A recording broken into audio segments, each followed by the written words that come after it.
Hi guys, good morning. தமிழ்நாடோட நம்ம ஏற்கனவே போட்ட எம்பிபிஎஸ் பிடிஎஸ் அப்ளிகேஷன்ஸில் இன்எலிஜிபிள் கேண்டிடேட்ஸ்ன்ட்டு ஒரு லிஸ்ட்டு வந்து அவங்க வெப்சைட்டில் விட்டுருக்காங்க. எல்லா கேட்டகரிக்கு தனித்தனியாக செப்பரேட்டாக விட்டுருக்காங்க.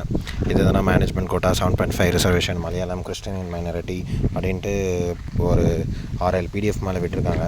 அதில் போய்ட்டு மேலே இருக்கக்கூடிய சர்ச் பாரில் நீங்கள் போட்ட அப்ளிகேஷனோட நம்பர் வந்து நீங்கள் டவுன்லோட் பண்ணியிருப்பீங்களே, அந்த பிடிஎஃப்பில் பார்த்தீங்கன்னா மேலே இருக்கும் உங்களோட அப்ளிகேஷன் நம்பர். அந்த சர்ச் பாரில் போட்டு நீங்கள் ஃபஸ்ட்டு செக் பண்ணுங்கள். அதில் வந்து உங்கள் நம்பர் இருந்துச்சு அப்படின்னா இவங்க மேலே தந்திருக்கக்கூடிய வெப்சைட்டில் உள்ளார கிளிக் பண்ணால் அந்த லிங்க் போகும். அந்த லிங்க்கில் போய்ட்டு எந்த அப்ளிகேஷன் நம்ம போட்டிருக்கக்கூடிய எந்த டாக்குமெண்ட்ஸ் நம்ம சப்மிட் பண்ணியிருக்கக்கூடியது வந்து அவங்க அக்செப்ட் பண்ணிக்கல அப்படின்றக்கூடிய டாக்குமெண்ட்ஸ் அவங்க மென்ஷன் பண்ணியிருக்காங்க அந்த வெப்சைட்டில்.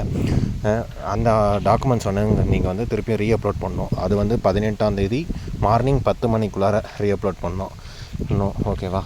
அது பண்ணிட்டீங்கன்னா உங்களோட இது வந்து ரேங்க் லிஸ்ட்டில் உங்கள் நேம் வரும். நீங்கள் அப்லோட் பண்ணாமல் விட்டுட்டீங்க இன்எலிஜிபிளாக இருந்தும் அப்படின்னா ரேங்க் லிஸ்ட்டில் நேம் வராது. அதுக்கு தான் இந்த 2 நாள் டைம் தந்திருக்காங்க. கரெக்டாக செக் பண்ணியிருக்கோங்க. ஒருத்தரும் யார் அப்ளிகேஷன் போட்டிங்களோ மெடிக்கல் செலெக்ஷன், தமிழ்நாடு மெடிக்கல் செலெக்ஷனுக்கு செக் பண்ணிக்கோங்க.